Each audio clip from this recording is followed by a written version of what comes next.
Terra Luna Classic is taking a huge step in the right direction by passing the Repeg proposal. Now, of course, we're going to be talking about the numbers for the Terra Luna Classic proposal in this video, and we've also got some other exciting projects that are taking place on the Terra Luna Classic blockchain that we're going to discuss.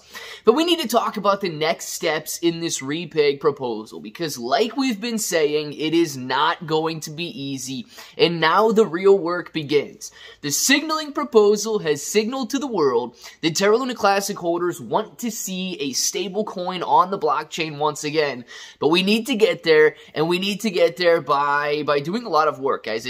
I cannot stress enough that this is not just going to make USTC stable and make USTC pegged to $1. It is going to take a lot of effort, and we're going to discuss what it means. So if it sounds like something you're interested in, let's get started.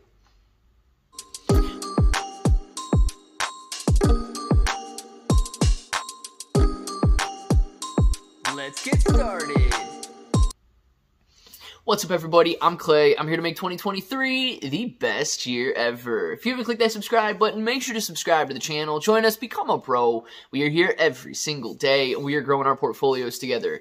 Now, look, if you're brand new to investing, you don't know how or where to buy stocks in crypto, you got a link in the description below for Webull. It is super simple to set up your account. Any deposit, you guys are getting at least 6 free stocks, up to 12 free stocks, and a $1 crypto trade is going to get you $5 in free crypto. If you guys want crypto exclusive exchanges where you can buy, sell, trade, short, leverage, all that good stuff, you get KuCoin and Binance down there. Now, KuCoin and Binance, they offer rewards for the more active traders, so the more you trade, the more you're going to earn.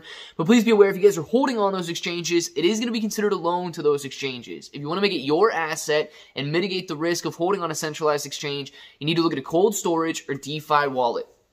Now, guys, just to touch on the price of Terra Luna Classic, it has not been reacting to the news of this Repeg proposal. The price has been holding steady around 11,000 points per coin, and we haven't seen much action there. Why? Well, because it's just a signaling proposal. It doesn't mean that anything is actually going to get done. It doesn't mean that USTC is going to get repegged. It doesn't mean that we're going to have a stable coin on the Terra Luna Classic blockchain once again. But it's simply, you know, this is what we want. USTC, on the other hand, has been a little bit more reactive to the news. Why? Well, there is a slight chance that if this proposal becomes a reality, and if this proposal repegs USTC to $1, that coin's going to 50x in price. So clearly, people are going in there and taking their chances and buying USTC right now, because they may be able to, over the long term, if the proposal is successful, ride USTC from a 2-cent price point to a $1 price point and 50x their money. Now, the signaling proposal has passed. The voting is over, and it ended like 15 hours ago, depending on when you guys are looking at this or watching this video. It is done. Now, the numbers are interesting, okay? It ended with 49.61% yes votes, 44.64% abstaining votes, only 5.74% no votes, and only 0.01% were no with veto. Now, no with veto clearly is an indicator that people dislike or definitely don't want the proposal to go through, and 0.01%, nobody cared to veto this one. The no votes, only 5%. Only 5% because it doesn't matter if this proposal passes, right? It doesn't change anything on the blockchain. It doesn't require any money to be spent. No work actually needs to be done with this specific proposal. So therefore, the no votes weren't very high either. Abstaining, that's an interesting one. I'm a little, not concerned, but I'm a little surprised that 44% of the votes that came in, or 374 billion, Terra Luna Classic voted to abstain on this one. I guess they just didn't care. You know, it is a signaling proposal, so it doesn't matter if they vote yes. It doesn't really matter if it doesn't pass. It was just a signal. And the 49% yes vote. Guys, here's the crazy part to me, okay? And I know that this proposal proposed a path to repeg USTC. But let's just for a second think that this was a proposal simply to repeg a stable coin on the Terra Luna Classic blockchain. If this would indicate that only 49% of the Terra Luna Classic community wants a stable coin, That's strange, because I do believe a USTC that's pegged to anything, doesn't have to be a dollar. I believe that's going to bring a lot of value to the Terra Luna Classic blockchain, simply because that's where people do commerce, in stability, in coins that they know are not investments. So, I mean, I don't know if it's because they don't like the approach, or they simply do not want a stable coin at all. I would have imagined more people voting yes to have a stable coin than the 49%. Nonetheless, guys, the next steps that we need to have, or the next steps that we need to take, are contacting exchanges. And I don't know if there's going to be additional proposals to talk about the next steps. I don't know if Redline Drifter already has a plan together to repeg USTC and his specific next steps that he's going to be taking. But one of the biggest hangups of this entire proposal is that it needs a dynamic fee.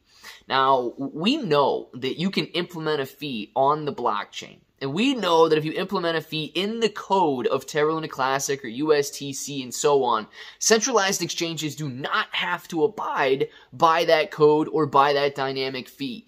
Evidence of this is the burn tax that we've got out there. When it was a 1.2% burn tax, no centralized exchanges implemented it. When it was a 0.2% burn tax, no centralized exchanges implemented it.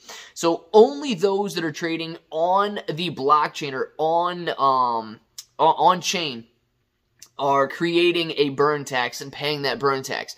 Everybody trading on a centralized exchange is only paying centralized exchange fees. So this is why it is absolutely necessary that every single centralized exchange that has Terra Luna Classic and, that has USTC, I don't think it needs to be Terra Luna Classic, but has USTC listed, is on board with this proposal. So there's going to be a massive campaign that needs to take place for the entire Terra Luna Classic community to show their support to only those exchanges that have this dynamic fee. Because think about it, if Binance is charging a dynamic fee, and that fee is somewhere in the 10% range or 20% range, nobody in their right mind would sell on Binance when they could sell on, let's just use an example, Mexi Global and have zero fee. This is the problem that Binance had with the burn fee in the first place, and the problem that all of these centralized exchanges had with the burn fee in the first place is that it is a very competitive market, and they compete based on price. So if every centralized exchange is not on board, this proposal is going to be stuck or dead in the water, however you want to look at it. So we absolutely need to band together as a Terra Luna Classic community and show support to those exchanges who show support to us. I want to know what you guys think about the next steps down in the comments below. With this proposal passing, things could get very interesting for USTC and Terra Luna Classic, but the work is just getting started. Let us know, and of course, if that button right there is still red, make sure to click it, subscribe to the channel, join us, become a pro. We are here every single day, and we are growing our portfolios together. ClayBro 883 everywhere. 6 to 12 free stocks on Webull, KuCoin, and Binance, free Discord. Until the next time, hope each and every one of you have an awesome day.